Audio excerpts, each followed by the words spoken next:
নমস্কার বন্ধুরা, welcome back to my channel. এই পরিবেশটা দেখে হয়তো তোমরা অনেকেই বুঝতে পারছো যারা গেছো যে এটা কোথায়। এটা দার্জিলিংয়ের লেপচা জগৎ। আর জায়গাটা দেখো কতটা সুন্দর, পুরো কুয়াশায় ঢাকা।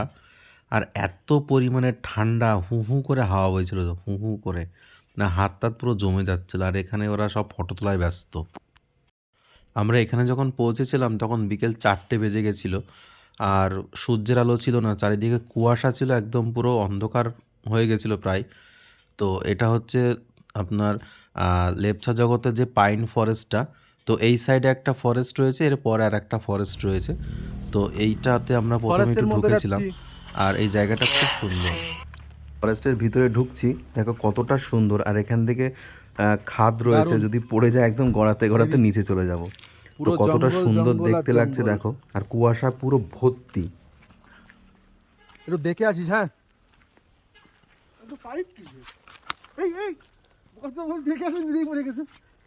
পড়ে গেলে গড়াতে গড়াতে চলে যাব। কি দারুণ। এই যে এখানে, এইখানটায় কি দারুণ, দেখ ভাই, কত বড় বড় গাছ। পড়ে গেলে গড়াতে গড়াতে চলে যাবো এদিকে।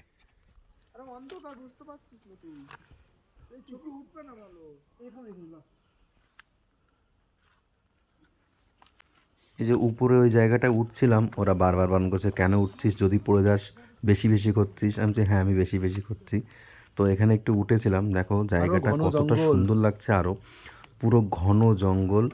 আর হচ্ছে ভূতের সিনেমাগুলো যেরকম হয় না, হরর মুভিগুলো, ঠিক কত সেখানে যেরকম শুটিং হয় একদম সেম ওই রকম লাগছে। আর ভূতের মতন সবকটা গাছ এরকম দাঁড়িয়ে রয়েছে। আর এখানে প্রচণ্ড পরিমাণে ঠান্ডা, কনকনে হাওয়া বইছে। মানে এতটা ঠান্ডা বলে বোঝানো যাবে না। খুবই ঠান্ডা লাগছিল, কিন্তু কী হবে, মানে ঠান্ডার জায়গাটা গেছি কিন্তু খুব ভালো লাগছিল, মানে উপভোগ করছিলাম ঠান্ডাটাকে। অন্ধকারে মুখ দেখা যাচ্ছে না, তাও নিজের মুখটা নিয়ে একটা ভিডিও বানাতে হবে, কারণ সবসময় তো যাওয়া হবে না। তো তার একটা স্মৃতিস্বরূপ একটা ভিডিও এটা আমি করে রাখলাম।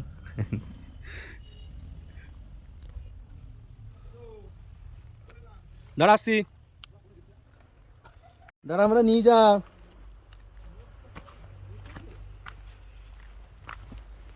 এই যে ভূতের সিনেমাগুলো এরকম ফরেস্টে হয়।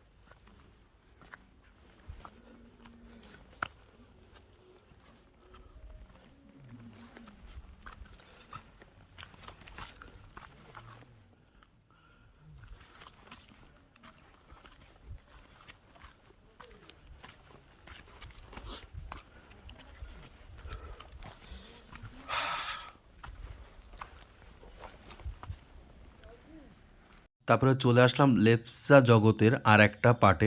এই ফরেস্টটা দেখো আরও সুন্দর লাগছে ওই জায়গাটার থেকে। এখানে লেখা রয়েছে আই লাভ লেপচা জগৎ। তো এখান থেকে আমরা ভিতরে আবার উঠবো, এই ভিতরটা আরও সুন্দর। তো এই আর ফরেস্টে ঢোকার মুহূর্তে দেখো এখানে একটা বাঁশ দিয়ে একটা জাস্ট গেট করে রেখে দিয়েছে পতাকা টানিয়ে। তো এইখান দিয়ে কিন্তু ওঠার জায়গা, পাইন ফরেস্ট। আর দেখো দূর থেকে কতটা সুন্দর দেখতে লাগছে, তাই না? মানে ঢালের মতন পাহাড় আর গাছগুলো দাঁড়িয়ে রয়েছে, কতটা সুন্দর লাগছে তোমরা না গেলে হয়তো বুঝতে পারবে না। আর মারাত্মক পরিমাণে ঠান্ডা কিন্তু এইখানে। তো বেশি দূর আমরা উঠিনি, অনেক রাত হয়ে গেছিলো, মানে রাত হয়ে গেছে কিন্তু বিকাল বিকাল হয়ে গেছিলো। আর এখানে হচ্ছে বেশি উপরে যাওয়াটা ঠিক নয়, কারণ জন্তু জানোয়াররা চলে আসে। তো সেই জন্য ড্রাইভারদের দাদা ছিল, সে দাদা বারণ করছিল যে বেশি উপরে কিন্তু উঠবে না, অনেক রাত হয়ে গেছে। তো আমরা বেশি দূরে যাইনি, এই জায়গাটা এসে জাস্ট একটু ভিডিও করে তারপরে চলে এসলাম। ফটোও তুলতে পারিনি কারণ অন্ধকার হয়ে গেছিলো জায়গাটা। আর এখন অফবিট সবাই খুব ভালোবাসে, কারণ মেন দার্জিলিংয়ের থেকে অফবিটগুলো খুবই সুন্দর হয়। তোমরা চাইলে কিন্তু এখানে হোমস্টে নিয়ে থাকতে পারো। আর চেষ্টা করবে যেন একটু আলো থাকতে থাকতে গেলে আরও সুন্দর লাগবে জায়গাটা দেখতে। কিন্তু বিকালেরটাও খুবই সুন্দর, একটু ভয়ানক টাইপের লাগছে, তাছাড়া কিছুই নয়। কারণ জীবজন্তু আসতে পারে যখন তখন, যখন তখন যা কিছু হতে পারে। তো ওরা ওই যে আসছে, এসে ফটো তুলতে পারিনি, তাই ওদের মন খারাপ যে সন্ধ্যা হয়ে গেছে। তো এখানে আমরা বেশিক্ষণ ছিলাম না, 4-5 মিনিট মতন ছিলাম। তারপর ওখান থেকে আবার আমরা গাড়ি করে বেরিয়ে গেছিলাম। দেখা যাচ্ছে না, হ্যাঁ। এই ওরা আসলো না, 5টা বেজে গেছে, আমাদের ওখানেই সন্ধে হয়ে যায়।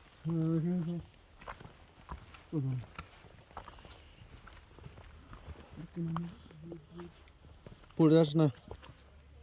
পাহাড়ি এলাকা না, সেখানে অন্ধকার একটু আগে হয়ে গেল। এই একই সময় হচ্ছে অন্ধকার, মোটামুটি না, ঠিকই বলে। কোনো আগে পিছে নেই। আমাদের ওখানেও যেরকম হয় এখানেও নর্মাল সেরকমই হচ্ছে। হ্যাঁ, এখানে কুয়াশাটা বেশি, ওখানে কুয়াশা নেই।